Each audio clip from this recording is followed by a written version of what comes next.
So hello everyone.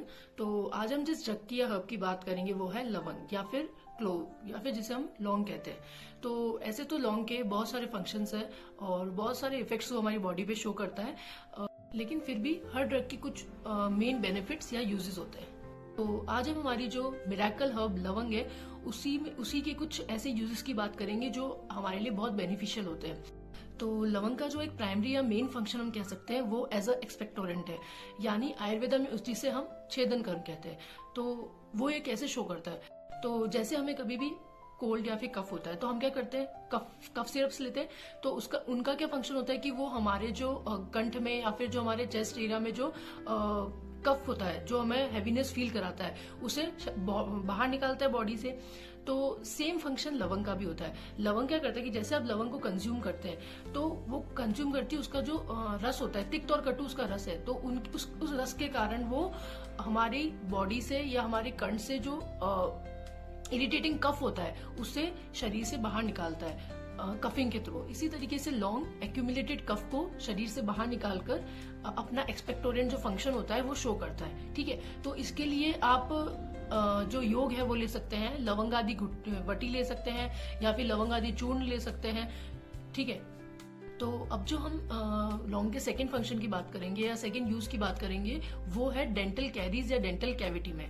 तो ये हमको ये मैक्सिमम सबको चाइल्डहुड में या फिर बहुतों में अभी भी ये प्रॉब्लम देखने को मिलती है। डेंटल कैविटीज या कैरीज के लिए कहा गया है कि आप एक कॉटन लीजिए, उसमें आप लौंग का तेल डालिए। ठीक है, फिर उस कॉटन को आपको जो कैविटी है उसमें अच्छी तरीके से दबा के रखना है। ठीक है, तो उससे क्या होगा, उससे दो चीजें होगी।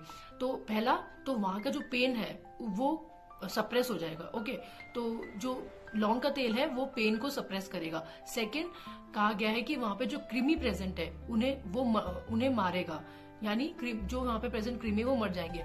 अब आप सोचिए कि हमारे आचार्य को कितने साल पहले ये पता था कि जो डेंटल कैविटी है वो किसी इन्फेक्शन की वजह से हुई है। इन्फेक्शन यानी ऑफकोर्स वहां पे कोई माइक्रो ऑर्गेनिज्म प्रेजेंट है। ओके, तो उससे इंडिकेट करके कृमि वर्ड कहा गया है कि आप अगर लौंग का तेल यूज करेंगे तो वो पेन को सप्रेस करेगा, साथ ही में उसको वो कृमि को भी मारेगा।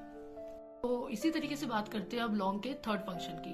तो एक कंडीशन होती है जिसे हम कहते हैं मुख शोष या फिर जैसे हम कह सकते हैं ड्राइनेस ऑफ माउथ। तो बहुत लोगों में हमें प्रॉब्लम देखने को मिलती है कि मुंह सूखा सूखा रहता है। ठीक है, भले ही कितना वाटर इनटेक करे लेकिन फिर भी बहुत जल्दी मुंह सूख जाता है। ओके, तो इसमें क्या होता है कि इसमें कहा गया है कि आप लौंग चूसिए। ठीक है, लौंग को चूसने से क्या होगा कि वो हमारी जो सलाइवरी ग्लैंड्स है उन्हें स्टिमुलेट करता है, जिससे सलाइवेशन ज्यादा होता है। ठीक है, सलाइवेशन इंक्रीज हो जाता है तो फिर मुखशोष की कंडीशन खत्म हो जाती है। तो ये था लौंग का थर्ड फंक्शन।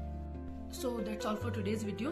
तो आज हमने लौंग के 3 फंक्शंस देखे। फर्स्ट, इन एज एक्सपेक्टोरेंट कफ में यूज कर सकते हैं, सेकंड इन डेंटल कैरीज या कैविटीज, और थर्ड मुखशोष यानी माउथ ड्राइनेस में। ओके, तो आगे कभी भी आपका ऐसी प्रॉब्लम से सामना हो तो आप लौंग का यूज डेफिनेटली कर सकते हैं। Thank you.